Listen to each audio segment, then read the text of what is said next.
3461, 3461.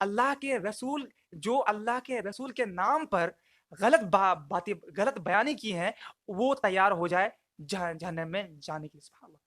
یعنی کوئی بھی انسان اگر کہتا ہے کہ یہ اسلام میں ہے یہ اسلام میں ہے اور وہ لاسٹ میں ایڈ کرتا ہے کہ یہ بات محمد صلی اللہ علیہ وسلم نے کہا اور جو کہ محمد صلی اللہ علیہ وسلم نہیں کہا ہے تو ان کو ریڈی ہو جانا چاہیے کہ یس ان کو بہت بڑا پنشمنٹ ملنے والا ہے.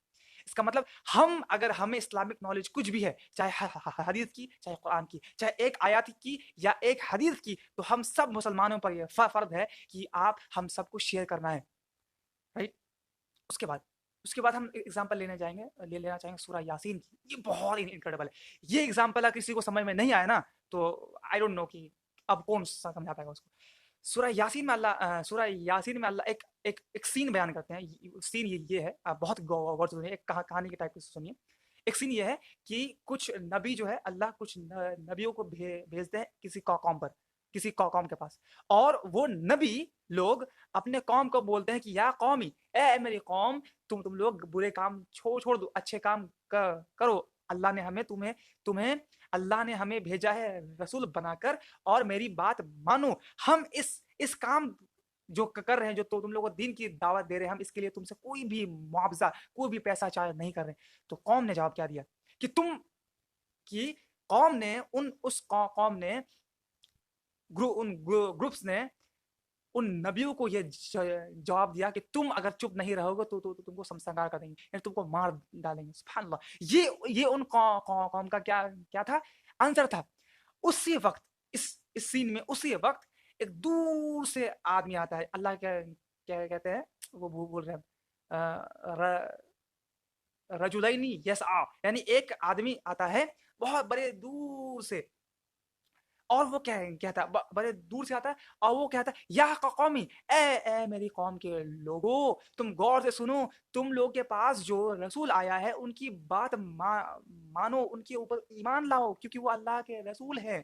اگر تم ایسا نہ کرو گے تو تمہیں پنشمنٹ ملے گا, اور یہ جو نبی ہیں یہ تم سے کوئی بھی معاوضہ کوئی پیسہ نہیں مانگے اس باتوں سے. یہ پوائنٹ میں نوٹڈ بہت بڑے غور سے. وہ آدمی کیا تھا, عام آدمی تھا. اللہ کہتے ہیں کہ رجلینی جیسا کوئی بھی ایک آدمی دور سے آتا ہے چلاتے ہوئے یہ میسج دیتا ہے. لیکن آپ ذرا غور کیے, وہاں پر اللہ کے رسول موجود ہے اور اللہ کے رسول لوگ وہاں پر بیان کر رہے اپنے قوموں کو سمجھا رہے ہیں. لیکن ایک بندہ جو عام آدمی ہے وہ ان کے سپورٹ میں خطبہ دے رہا ہے, یعنی ان کے قوموں کو سمجھا رہا ہے.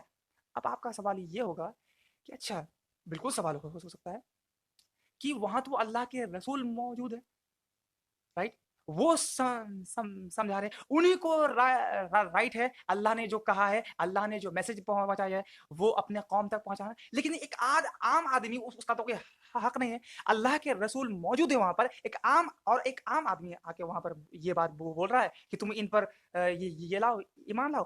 سوچنے کی بات ہے. اس سے ہمیں کیا پتہ چلتا ہے, صاف یہ پتہ چلتا ہے کہ جو اللہ نے قرآن میں یا کسی بھی تورات انجیل زبور جو بھی آسمانی کتاب ہے یا اللہ کا جو میسج ہے وہ کوئی بیان کر سکتا ہے. لیکن سب سے بڑا پروٹوکول کس کے پاس ہے, نبی کے پاس. یعنی نبی وہ بیان کر دیں گے, نبی وہ ڈیلیور کر دیں گے, تب ان کے پیروی ہم کریں گے, یعنی ان کے نقش و قدم پر ہم چلیں گے. سبحان اللہ. یعنی اس سے کیا پتہ چلتا ہے, اس سے یہ پتہ چلتا ہے کہ اس سورہ یاسین کے ایگزامپل سے کہ کوئی بھی قرآن کا تفسیر بالکل کر سکتا ہے, لیکن ان کا طریقہ کیا ہونا چاہیے, ان کا طریقہ جو کہ اللہ کے رسول نے بتایا, اور اللہ کے رسول نے کیا بتایا ہے, بڑے غور سے سنیے. اللہ کے رسول نے فرمایا ہے, صحیح البخاری میں ہے, کہ وہ کامیاب ہو جائیں گے جو اللہ نے جو کہا یعنی قرآن کو اور میرے سنت کو کس کے پکڑ لیں گے. سبحان اللہ. اور اللہ خود قرآن میں کہتا ہے کہ تم اللہ کے رسیوں کو کس کے پکڑ لو, اور اللہ کا رسی کیا ہے, قرآن ہے. سبحان اللہ. اس سے ہمیں یہ صاف پتہ چلتا ہے کہ ہم لوگ ویٹ تو کیا پتہ چلتا ہے کہ ہمیں اگر ہم قرآن کو ایکسپلین بھی کر رہے ہیں آپ کے سامنے, تو میرا طریقہ کیا ہونا چاہیے, اہل سنہ والجماع, یعنی قرآن اس طریقے سے ہم ایکسپلین کریں گے جس طریقے سے محمد رسول اللہ صلی اللہ علیہ وسلم نے ہمیں کہا ہے, اس کا ایگزامپل سورہ فاتحہ میں کیا ہے؟ غیر المغضوب علیہم ولا الضالین، اس کا تفسیر محمد صلی اللہ علیہ وسلم نے کہا کر دیا ہے، اور محمد صلی اللہ علیہ وسلم نے خود کہا ہے کہ یہ آیات خاص طور پر والیہود والنصارى، یعنی یہ یہود یعنی کرسچن اور جوز کے لیے، اور اس پر ہم اپنا دماغ نہیں لگا سکتے کیونکہ محمد صلی اللہ علیہ وسلم نے تفسیر کیا ہے۔ ہاں ہم یہ دماغ لگا سکتے ہیں کہ محمد رسول اللہ نے یہ بات کیوں کہا ہے، بہت صحیح میں بہت کیوں کہا ہے، کیوں کہا ہے؟ کیونکہ جو پرابلمس یہود اور نصارہ کرسچن جوز میں تھا وہ ہم پر نہ آ جائے۔ اس میں اگر کہنے بیٹھ جائیں تو بہت ٹائم لگ جائے گا، تو ہم یہ بات ہو گیا کہ ہم تفسیر اگر کریں گے تو محمد صلی اللہ علیہ وسلم کے طریقے میں، اور اس کے بعد صحابہ اکرام رضی اللہ عنہ اجمعین ان کو کیسے بھول سکتے ہیں؟ اور سب سے بڑے اسکالر قرآن کے ابن عباس رضی اللہ عنہ اور زید ابن ثابت رضی اللہ عنہ، ابن مسعود رضی اللہ عنہ، اور ایٹسٹرا بہت سارے ہیں جنہوں نے قرآن کے بہترین تفسیر کی ہیں۔ اس کے بعد تابعین، اور ابھی اگر دیکھیں تو الطبری، ابن کثیر اور دمخشری، بہت سارے ایسے تفسیر، لیکن بیس کیا ہوگا؟ بیس ہوگا اللہ کے رسول نے جو کہا ہے اور ان کے صحابہ نے کہا ہے، اس پر کوئی سوال نہیں اٹھا سکتا، رائٹ؟ یعنی انہوں نے جو حد باندھا ہے اس کے حد سے ہم نکل نہیں سکتے ہیں۔ یعنی ہم بھی اگر آپ کے سامنے کوئی بھی قرآن کے بارے کہتے ہیں تو ہم بھی، میرے خیال میں رہتا ہے کہ انہوں نے ان کے بارے میں کیا کہا ہے۔ تو کیا اب ذرا یہ بات بہت غور سے سنیے گا، جو شاید بہتوں کو چونک سکتے بہت لوگ۔ تو کیا ہم لوگ تفسیر نہیں کر سکتے؟ بالکل کر سکتے۔ کیسے؟ آپ کو دیتے ہیں ایگزامپل، بہت بڑا ایگزامپل ہے۔ کیسے کہ یہ بات صحیح ہے کہ بہت علماء نے، جیسے ابھی نیا، اگر کچھ دن مطلب کچھ سال پہلے دیکھا جائے تو دمخشری ہے، ابن کثیر ہے، اور سارے علماء ہیں جو تفسیر کیے ہیں۔ تو لیکن اور جو ابن عباس، جو ہمارے جو صحابہ اکرام رضی اللہ عنہم نے، وہ بھی تفسیر کیے ہیں۔ لیکن سائنٹیفک آیات، آپ ذرا بہت غور سنیں، کیا آپ کو کیا سائنٹیفک آیات کا تفسیر کہیں بھی کوئی بھی تفسیر ملے گا؟ بالکل ملے گا۔ لیکن کیا یہ بات صحیح ہے کہ جو سائنٹیفک آیات جو ہمارے علماء نے کر دیا کیا وہی ہوگا؟ کیا اس سے زیادہ کچھ نہیں ہو سکتا ہے؟ بالکل ہو سکتا ہے۔ کیوں؟ کیونکہ میرے بھائی سائنس جو ایسا چیز ہے جو ایک جگہ نہیں رکتا ہے، وہ ہر ایک سینچری میں، وہ ہر ایک ٹائم، ہر ایک لمحے میں چینج ہوتا ہے۔ اس کا مطلب بہت بڑے غور سنیے گا، محمد صلی اللہ علیہ وسلم کے ٹائم میں، صحابہ اکرام رضی اللہ عنہ کے ٹائم میں سائنس کا کوئی ذکر نہیں تھا، یعنی سائنس کا کوئی پرچلن نہیں تھا۔ اسی لیے قرآن میں 1000 سے بھی زیادہ آیات ہے، پھر بھی انہوں نے سائنٹیفک آیات پر اتنا تفسیر نہیں لکھا ہے جتنا کہ انہوں نے رول اینڈ ریگولیشن میں لکھا ہے۔ سبحان اللہ کا مطلب پتہ ہے؟ اور اس کا مطلب آپ اگر کوئی سائنٹیفک ریسرچ کر رہے ہیں نا، آپ کو ہم دیتے ہیں ایگزامپل، پتہ ہے کیا؟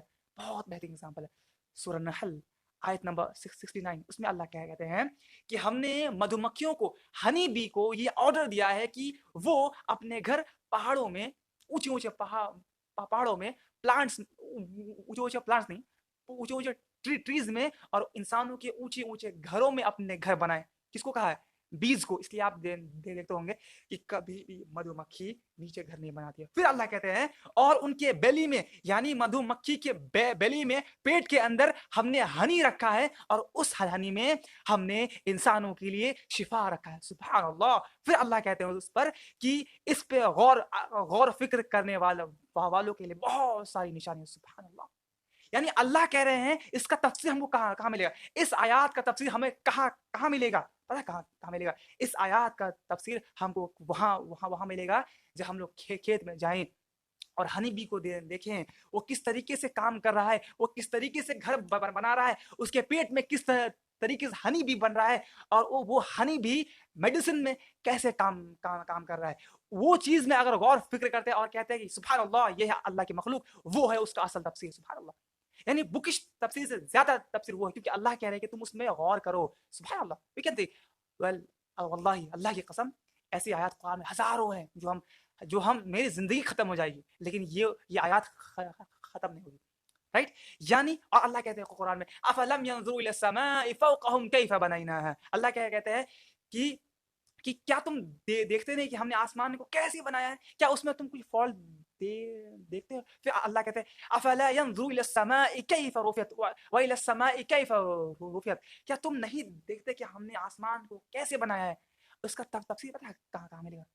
سب سے بہترین تفسیر ہم کو کہاں ملے گا؟ ہم کو تفسیر وہاں ملے گا، ہم رات میں جائے چھت میں اور آرام سے اللہ نے جو کہا ہے سورہ ملک میں کہ تم آسمان کی طرف بار بار دیکھو، تمہیں اس میں کوئی فالٹ نہیں ملے گا، تمہاری نگاہ انسلٹ ہو کے جھک جائے گی لیکن تم کو اس آسمان میں کوئی بھی فالٹ نہیں ملے گا۔ اس کا تفسیر کیا ہے؟ آپ آسمان میں بار دیکھیں